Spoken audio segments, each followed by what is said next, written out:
दोस्तों, इजराइल फिलिस्तीन की जंग जो है वो 5वें दिन की तरफ बढ़ चुकी है और 5वें दिन की सबसे बड़ी अपडेट जो है वो सामने आ रही है, जहां जंग में हमास के जाबाज लड़ाकों ने इजराइल को पूरी तरीके से इस जंग में धूल चटा रखी है। वहीं हिजबुल्लाह ने भी पसीने छुड़ा दिए हैं, खासतौर पर इजराइल के जो अपने आप में सबसे बड़ा मजबूत होने का दावा किया करता था। और स्क्रीन पर इस वक्त ये तस्वीर देख रहे हैं, इस तस्वीर से बखूबी दुनिया वाकिफ है और ये वो चेहरा है चेचेनियों के कमांडर रमजान कादिरोव का, जिसने यूक्रेन को धूल चटा दी है। और इस जंग में किस तरीके से यूक्रेन को घुटने पर लाने का काम भी चेचेनी सैनिक रमजान कादिरोव द्वारा किया गया, ये चेहरा किसी से छिपा हुआ नहीं है। और ये चेहरा भी बखूबी दुनिया वाकिफ है कि कैसे अमेरिका से लोहा ले रखा है और आंख में आंख डाल करके अमेरिका को उसकी हद में डाल रखा है। एक तरफ आप तस्वीर देख रहे हैं रूस के राष्ट्रपति व्लादिमीर पुतिन की, तो दूसरी तरफ है रमजान कादिरोव। दोनों की ही इस जंग में एंट्री हो चुकी है और एंट्री भी इस कदर हुई है कि इस जंग को, और अगर ये तस्वीर सामने आती है, रमजान कादिरोव की बात अगर पुतिन द्वारा मान ली जाती है, तो ये जंग में वो होने जा रहा है जिसकी कभी किसी ने कल्पना नहीं की थी। चेचेनिय सैनिकों की एंट्री जो है इस जंग में होने जा रही है, जिसकी तस्वीर आप लोगों के सामने है। और लोग साफ तौर पर कहेंगे कि भैया कुछ भी आकर के बोल करके जा रहे हो, विद प्रूफ दिखाएं, तो विद प्रूफ ही आपके सामने रमजान कादिरोव का वो बयान रखने जा रहा हूं। पहले इस बयान पर नजर डालिए जो खासतौर पर इस जंग की सबसे बड़ी तस्वीर सामने आई है।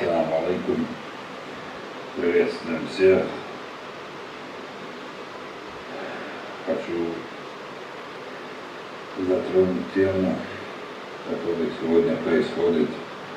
на территории Палестины и Израиля. Я хочу мировое сообщество призвать, чтобы хотя бы жизненно один раз справедливо отнеслись к этой ситуации. 50 лет назад было то же самое там. Особенно хочу призвать мусульманских стран, чтобы они вмешались, создали коалицию и призвали своих друзей, европейцев, Запад, чтобы они не бомбили дома, города, где живут мирные жители. Они знают, что там не находится. जो कि आप साफ तौर पर सुन सकते हैं, रमजान कादिरोव ने रशियन भाषा में जो कहा उसका मतलब ये है कि हम पुतिन से ये अपील करते हैं और सरकार हमें ये इजाजत देती है तो हम इजराइल फिलिस्तीन जंग में पीस कायम करने में कामयाब रहेंगे और हम इजाजत चाहते हैं कि हमें इस जंग में भेजा जाए। और मैं रमजान कादिरोव फिलिस्तीन के साथ खड़ा हुआ हूं,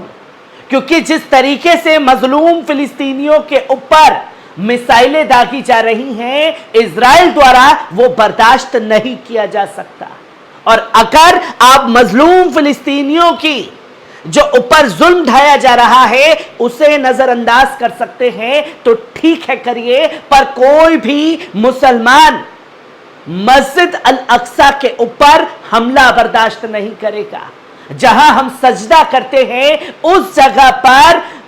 इजराइल के आतंकी सैनिक जो हैं बम बरसा रहे हैं और ये हम बर्दाश्त नहीं कर सकते। इसलिए जो है अगर हमें इजाजत दी जाती है तो हम चेचन्य सैनिक जो है इजराइल को घुटने पर लाने का काम करेंगे। जैसे हमने यूक्रेन के साथ किया था वही हम करने जाएंगे इजराइल के साथ। जो कि रमजान कादिरोव का यह बयान इजराइल फिलिस्तीन की जंग के 5वें दिन सामने आया, जो कि आप साफ तौर पर देख सकते हैं कि इंटरनेशनल मीडिया ने महज 15 घंटे पहले इसे अपडेट किया और लिखा कि Chechnya's Kadyrov voice support for Palestine offers to send peacekeepers. अगर हमारा समर्थन जो है, हम पूरी तरीके से फिलिस्तीन के साथ खड़े हैं और हम हमास के लड़ाकों ने जो किया वो ठीक किया, क्योंकि ये तस्वीर लगातार देखी गई कि इसी तरीके से जुल्म और ज्यादती की इंतहा पार की जाती थी इजराइल के आतंकी सैनिकों द्वारा। जो कि इंटरनेशनल मीडिया ने क्या कुछ छापा, जो कि आपके सामने है। इसी में आपको बता दें कि चेचन नेता रमजान कादिरोव ने सोमवार देर रात फिलिस्तीन के लिए समर्थन जताया और इजराइल और हमास समूह के बीच संघर्ष में मध्यस्थता के लिए अपने सैनिकों को भेजने की पेशकश की है। कादिरोव ने कहा कि मैं मुस्लिम देशों के नेताओं को संबोधित करता हूं, एक गठबंधन बनाए और उन लोगों तक पहुंचे जिन्हें आप मित्र कहते हैं, यूरोप और पूरे पश्चिम में, ताकि वे हमास लड़ाकों को बहाने शांतिपूर्ण नागरिकों पर बमबारी ना करें। मैसेजिंग ऐप टेलीग्राम पर साझा की गई एक पोस्ट में है, जो कि साफ तौर पर मुस्लिम देशों को भी हिदायत दी है कि अगर आप सच में फिलिस्तीन के साथ खड़े हैं, मस्जिद अल अक्सा के साथ खड़े हैं, तो बिना डर के तमाम उन देशों से जाकर के मिलिए और प्रेशर बनाइए उस गवर्नमेंट के ऊपर, उस देश के ऊपर जिसे आप अपना मित्र कहते हैं, क्योंकि पॉलिटिकल प्रेशर के बिना जो है ये तस्वीरें सामने नहीं आती। यानी कि साफ तौर पर अगर मुस्लिम देश व्लादिमीर पुतिन से बात करें तो इस जंग की तस्वीर जो है वो पलट सकती है, जो कि साफ तौर पर कहा गया है रमजान कादिरोव द्वारा। और रमजान कादिरोव ने इस बयान में यह भी कहा कि जो हम लगातार देख रहे हैं कि हमास के बहाने मजलूम आम शहरियों के ऊपर जो बम बरसाए जा रहे हैं, उसके लिए आप सबको खड़ा होना पड़ेगा।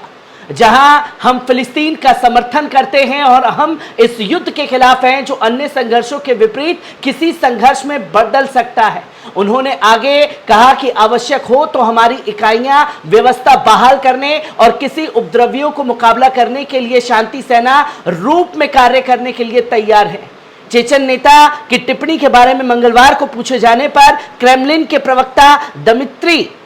संवाददाताओं से कहा कि रूस ने फिलिस्तीन इजराइल दोनों के साथ संबंध बनाए रखना जारी रखा है। पेस्कोव ने कहा कि फिलिस्तीनियों के साथ हमारे लंबे समय से ऐतिहासिक संबंध हैं, हम अपने संघर्ष जारी रखते हैं, लेकिन साथ ही इजराइल राज्य के साथ भी हमारे संबंध हैं, जिनके साथ हमारे बीच बहुत सारी समानताएं इजराइल में रहने वाले रूसी नागरिकों की बड़ी संख्या को ध्यान में रखते हुए शनिवार को हमास लड़ाकों के जिस तरीके से हमले किए इजराइल के अंदर, वो यकीनन काबिले तारीफ कदम था, क्योंकि ये जंग की तस्वीरें सामने आई और इसी बीच जब ये मैसेज सामने आया तो इजराइल की तरफ से चेचेनियन सैनिकों को भड़काने की कोशिश की गई ताकि इस जंग में जो है इजराइल को समर्थन मिल सके रूस का। जहां विदेश मंत्रालय की तरफ से इजराइल की साफ तौर पर कहा गया कि Hamas strikes Moscow named after Chechen leader near Jerusalem Israel, जो कि साफ तौर पर कहा गया कि 15 घंटे पहले और उससे पहले जो है यह खबर सामने आती है इंटरनेशनल मीडिया द्वारा कि जो हमास के लड़ाके हैं उन्होंने चेचेनियन सैनिकों की मस्जिद जो खासतौर पर जेरूशलेम में इजराइल में बनी हुई है उस पर मिसाइलें दागी हैं,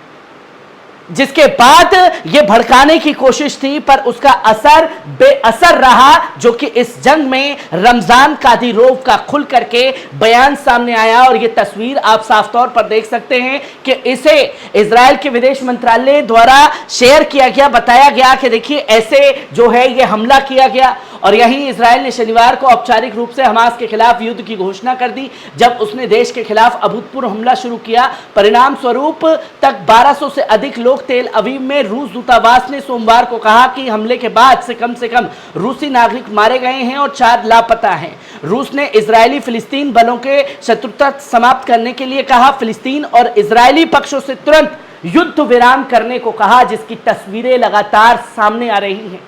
और इस जंग में जिसकी कभी कल्पना नहीं की जा सकती थी, जिसका खासतौर पर